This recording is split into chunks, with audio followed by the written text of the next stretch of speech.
Morning mga kapudi! Yan, makulimlim na umaga na naman po mga kapudi. Meron tayo ngayon ditong pinakukulo ang balat ng kalabaw. Yan, so ang balak ko dyan ay kare-kare at kinilaw. So nakita nyo yung itim-itim na yon, kakayasin pa natin yan. Kukut-kutin natin ng kutsara para mas maganda yung balat niya. Kailangan muna natin palambutin kasi napakatigas po niyan. So ayan, siguro mga 1 hour na yan kumukulo. At pagkakulo po niyan, tapon natin yung pinagpakuluan. So hindi po natin siya i-over sa lambot. Hindi po siya masarap ng malambot na malambot. Para po siyang balat ng baboy pag sobrang lambot. Yan, masarap din po yan dahil yan ay source of collagen. Yan, mga pampabata ng balat, pampakinis ng balat. Haluin ko lang at yung nasa ilalim ay paibabaw natin.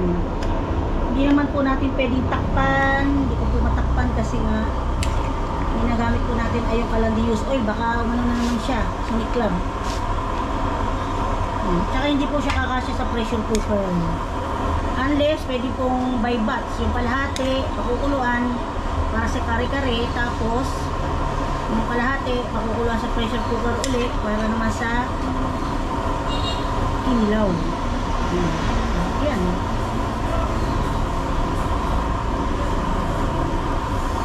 Tigas pa rin siya. Malalaman nyo naman sa pagsalat ng sandok. So yan pa natin siya kumulo sa loob ng 1 hour. At saka natin siya kakayasin ito. May itim na yan. Pinakalaman na po ng kalabaw yan.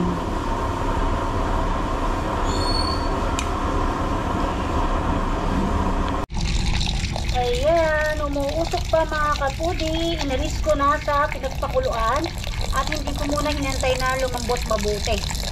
Yan, pinagusan natin ng tubig para lumamig. Kasi po ay kakayasin natin ito, yung maiitin po na yan. Yan, so kailangan pagusan muna natin sa tubig para lumamig. At ang mabanlawan pa. Yan, nakasahod din sa planggana. Tatapon ko din po yung banlawan yun. Ilis muna natin to bago natin taob yung tubig. Ayan, mainit pa po yan kasi kahango ko lang, hindi ko na pinakita sa inyo dahil haba po yung video masyado. So alam nyo naman na ganyan.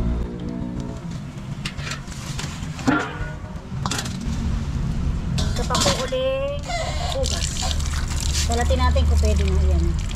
Pero actually mas malambot na siya, kanina matigas yan. Parang tsinelas, parang goma.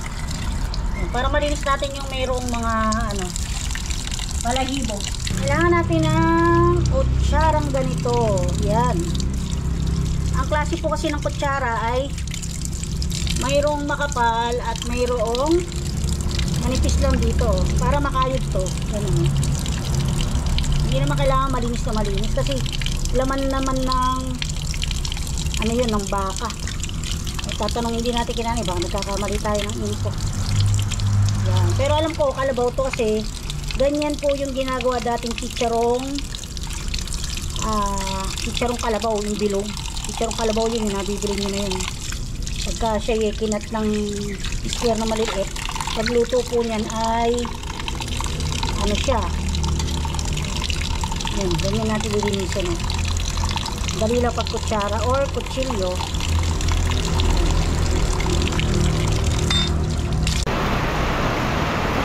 Maulang umaga mga kapudi. Ayan, umuulan. Kahapon pa, dire-diretso ang ulan. Samahan niyo po ako magluto mga kapudi ng kare-kare. Ayan, sinabi ko sa inyo na kare-kare. Ito na kung nagluto ngayon ay iluluto na po natin.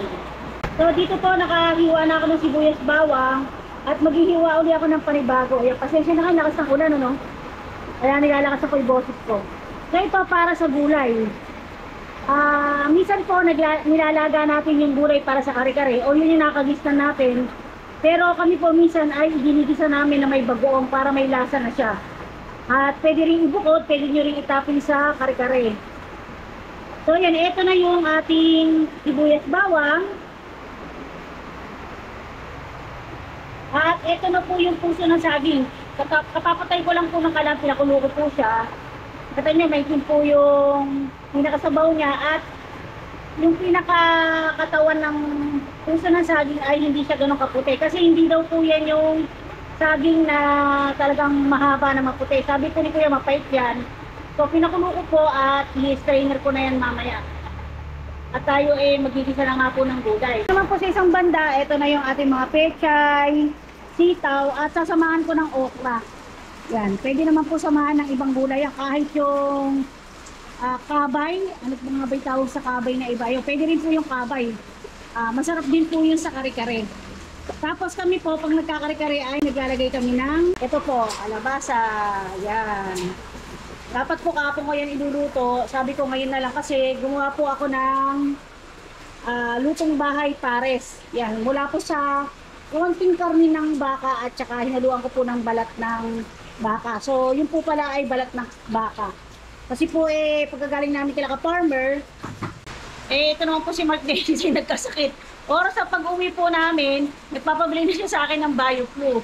So sabi ko sa kanya, siguro dahil hindi na siya sanay ng naglalabas, nasa kwarto lang, baka nanibago yung katawan, at tapos umaambon-ambon pa. Pero sabi naman po ni nanay, at saka ng iba, uso po ngayon yon yung sakit dahil nga nag-uulan, araw, iinit, ganun po.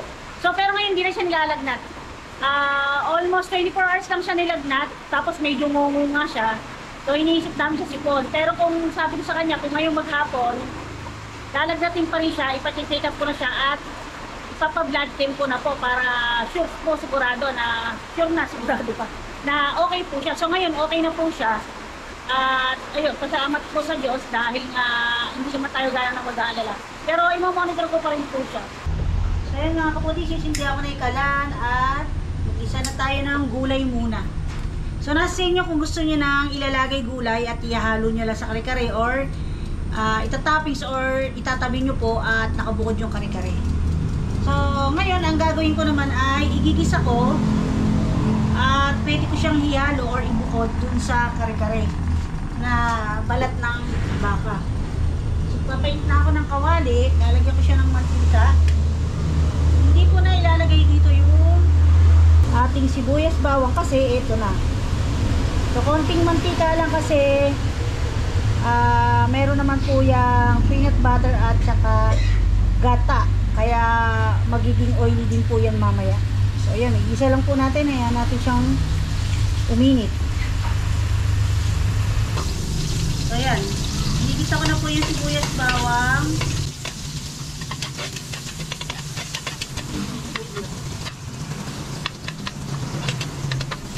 Unahin ko po ilagay yung sitaw. Mas matagal kong maluto ang sitaw para kung sa iba lang gulay.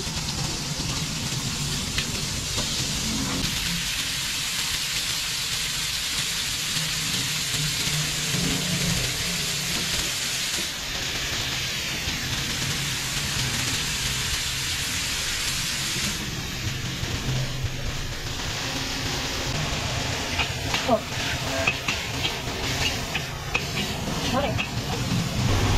Bigyan po natin siya ng asin. Ayan, medyo dinamihan ko na para malagyan na rin ng asin mamaya yung ibang gulay na idadagdag natin. So ayan, medyo nag-translucent na o nag-change color na yung ating sitaw. Ayan, nakita nyo iba nag-kulay green na. I-add naman natin ngayon yung pechay. Pechay. Pechay. Pechay. Ito po yung ating alabasa at yung ating okra, madali po maluto. So, at ulang po tayo ng halo. Pwede na natin i-add itong alabasa at yung siling panigang. Yan, malalaki po kasi yung ating kalabasa, kaya i-add po na siya ngayon. Ayaw po ni nanay ng maliliit. Minsan gumawa ako ng pinakbet, nilitan ko lang yung mga hiwa ng gulay, ay ayaw niya. Sabi niya, next time daw, huwag ko nang ulitin. Tapos ito yung siling panigang. At halo-halo po ulit tayo.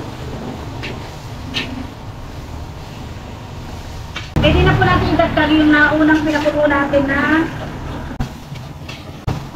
puso ng saging. So, ito na po yung puso ng saging. Idagdag na po natin.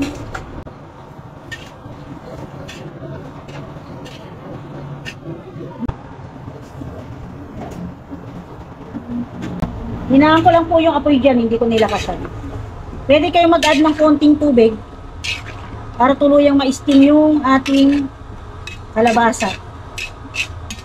So, tatakpan ko po muna siya para maluto yung ating kalabasa ng tuluyan.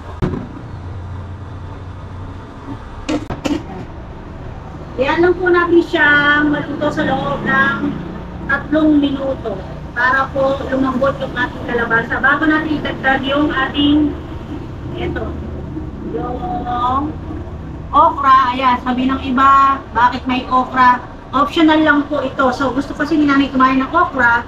Since igigisa naman natin yung gulay, pwede rin naman po yan. Dahil bagoong din naman yung ating sasawsawan. Kaya po nasabi ko dati, nalagyan ko siya ng kapay. So, nasa sa inyo, kung anong gulay yung gusto niyo, kung anong available po dyan. Pwede rin bok choy, kung hindi available yung Tagalog na pechay. Kaya pinatira sito na isa, idagdag na natin sa alam.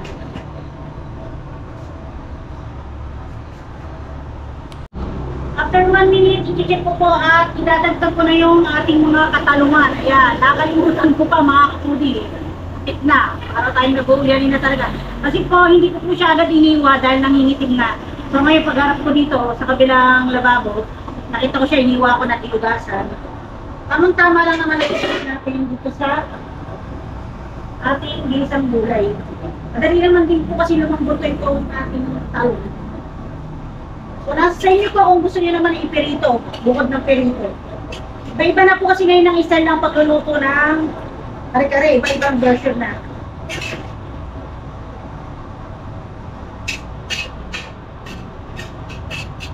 So, mag-a-add pa ako ng konting asin para mailasa na ng tuluyan yung ating gulay. Konting-konti lang.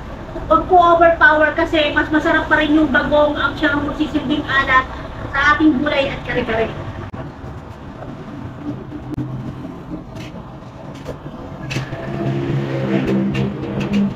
Yan, puli natin sa loob ng 2 minuto bago natin idagdag yung ating mga okra.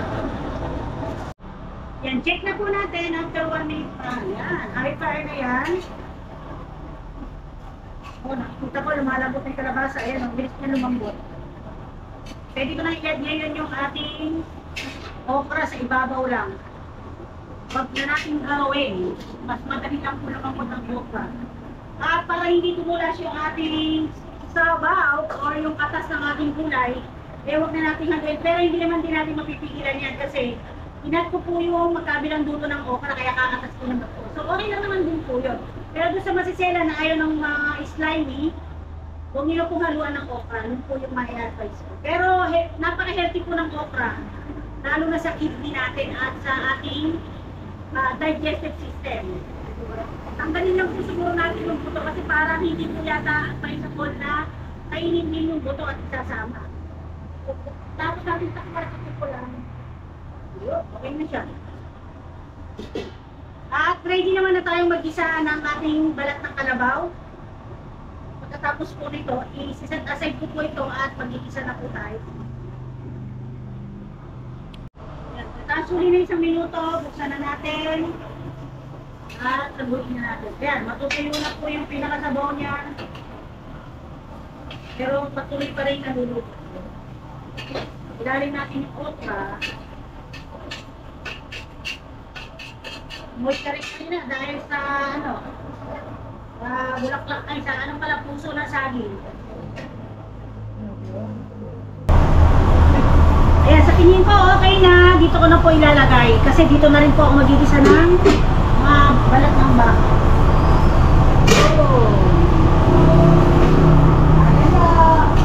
Ayan o. Una, sakto lang. At yung okra, okay lang yung luto. So, patayin na natin yung apoy. Sali na natin siya dito. Gulay pa lang, ulam na. Pwede na isaw-saw sa bagoong. Mas maganda, wag na po nating ihalo kasi wala nang laman, malalasok o madudurog mabuti yung gulay. Para pwede naman tayo magpirito ng isda or karne ng manok or karne ng baboy, kapartner naman itong gulay. Yan. Para tipid tips tayo. Pero kung mauubos naman yung gulay, edi mas maganda po. Sisimutin ko lang to kasi dito na rin ako magigisa. Hindi ko na po hugasan yan mga kapudi kasi saglit na gisa lang naman yung gagawin ko. Hindi naman siya yung tipong masusunog yung kawali. So ayan. Ito na ating gulay. Usok-usok pa mga kapudi. Yan. Dito sa isang banda, papakita ko lang kung bakit gano'n ang tunog sa aking background. Ayan. Pinagluluto ko po ng pagkain yung aming dalawang aso. Si Blackie at si Brownie. Yung maliliit, hindi pa po pwede kumain yan. Ano lang po sila? Kanin.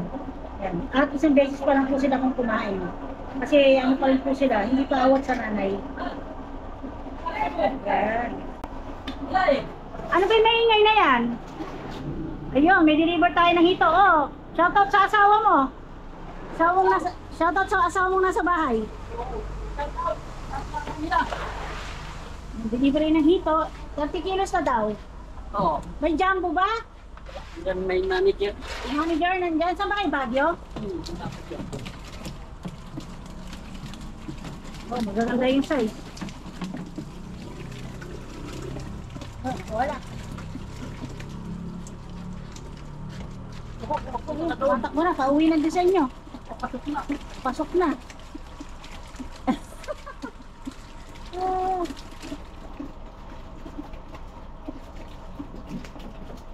may wala pa isa. Ang makalusot sayang din yan. Kung mga kalahating kilo yan di mga 60 din yan. O kaya sabon, mahulog. Wawala, okay. Ayan na. Ayan na, pangalawa. Ba't parang dadarawa lang kayo ni pare?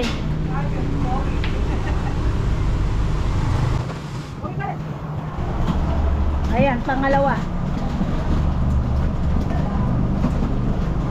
Hindi pa rin magaling sumot ng hito. Katagal ang dealer May nakakalusot pa din. Tama nyo nga lang sa Baguio. Hindi pa nakakalating doon. Sinasama ka mo ayaw mo mapigil sa tinda. Ay, nagulungan ng ano yan di ba na may sabon? Ayun. Nabahala mo. Driver Banlawan mo ulit. Tumaob yung sabon na yun. Okay, bye-bye. Thank you. Shout out dyan. Shout out sa mga Ano? Yan, lagay na natin yung sibuyas bawang ulit na panibago kong hiniwa.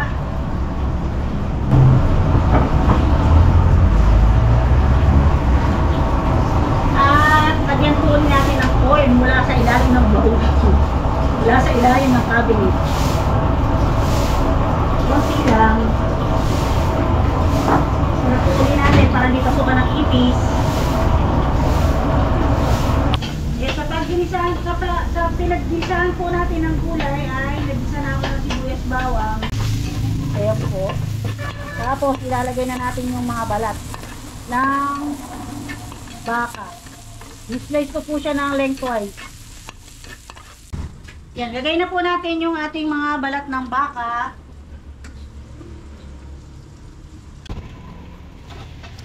Yan, lagay natin lahat. Ito pala. Yan, nagtira naman po ako ng kalahati doon pang kinilaw. Sarap din po dyan kinilaw. Hindi na sobrang lambot.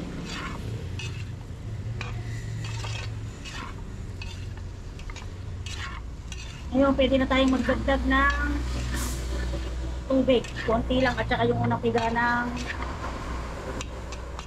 gata. Ito po yung ikalawang piga ng gata. Magiging yelo pa, ilagay na natin. Tapos kahit pa, dadagdagan pa natin yan ng konting tubig. Ito, mga 2 cups. Lalagyan ko siya ng asin. O taste, tansya. Kung gaano karami gusto nyo.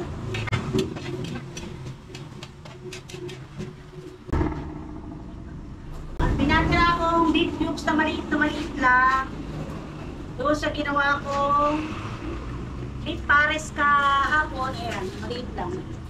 Haluin natin para tumailalim yung asin, bechin at itlog. Takpan natin hanggang sa kumulo siya sa loob ng 2 to 3 minutes at dadagdagan natin yung ating peanut butter at yung unang piga ng gata. Yan, kulo-kulo na mga kapudi.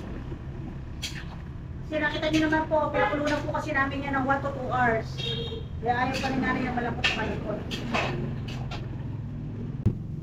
I-add ko muna yung binili ni Mr. na pinatakal or kinikila na peanut butter. Meron na po kasi ngayong kusong ganyan sa palengke. Mas masarap pa po minsan yung ganyan kaysa yung nakagarapon na babasagin or yung plastic na garapon. Ayan, mas mahal pa kasi yun kasi dahil sa lalagyan. Sensya na kayo, baka sabihin nyo naman lalo sa masiselan dyan. Tabi. Halo-halo lang tayo na matunaw yung ating peanut butter. Low fire lang natin tapos ayun, may dami peanut butter. Mister na binili oh. Yan. At haluin lang natin hanggang sa kumalat yung ating butter at matunaw. Bago natin i-add yung unang piga.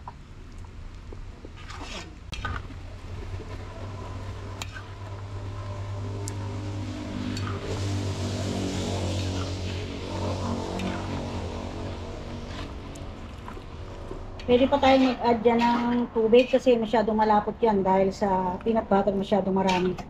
Yan. Pero okay lang yan para mas malinam na. Pwede rin kayong mag-add dyan ng dinikdik na toasted na peanut. At ito na mga kudi yung ating kakanggata. Ilagay na natin. Ayan, namumumu pa kasi pinreaser po yan. Ilagay na natin lahat. I-fry natin para daling matunaw yung peanut butter. Pero mas maganda mag-add tayo ng tubig. Kasi lalapot pa po itong salsa. Para medyo saucy. Mag-add po ako ng food color na egg yellow, konting-konti lang. Para mas appetizing po yung kulay. Nasa inyo po yan kung gusto nyo mag-add or wag na. So pwede rin po syempre yung atsuete powder. Kasi pag maputla, parang hindi siya masarap tingnan. Pero sabi nga, don't judge the book by its cover. Alam naman marami sa ating judgmental. Yan. Para sa akin okay na yan. Tapos may kalabasa pa naman din kasi. Okay na yung kulay na yan. Konting-konti lang naman po. Pero kung ayaw nyo naman, di okay lang din po. So mag-a-add naman ako ng konting tubig ngayon, mga 1 cup. Para hindi siya ganyang kalapot. Mag-add na tayo ulit ng tubig. Pangit po kasi yung masyado malapot. So ayan, ayan na po natin siyang kumulo at doon tayo mag-adjust ng lasa kung okay na yung alat niya. Kung matabang, mag-adjust tayo ng konting patis or asin. Tayo natin siyang kumulong-kumulo para hindi siya madaling mapanis dahil meron po siyang gata. Ayan, kulong-kulo na po mga pudi. Pwede na po ito. Titikman ko muna yung lasa kung okay na. Saktong-sakto yung alat at tamis dahil dun sa natural sweetness ng kakanggata at saka sa peanut butter. Kasi may mga peanut butter po na nabibili na hindi siya creamy. Hindi siya ganun katamis.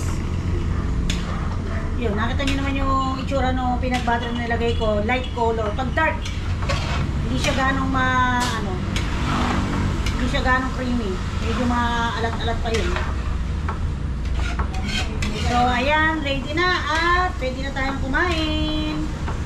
Nasa inyo kung itatopping nyo yung gulay or hindi.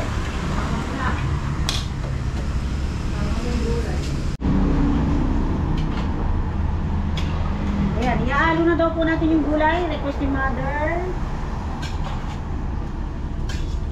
Para hindi mapili yung laman. Oh, dami. Pambandihado. Maglagay tayo ng konting laman dito. So, ayan mga kapudi, ang ating the best kare-kare na balat ng baka.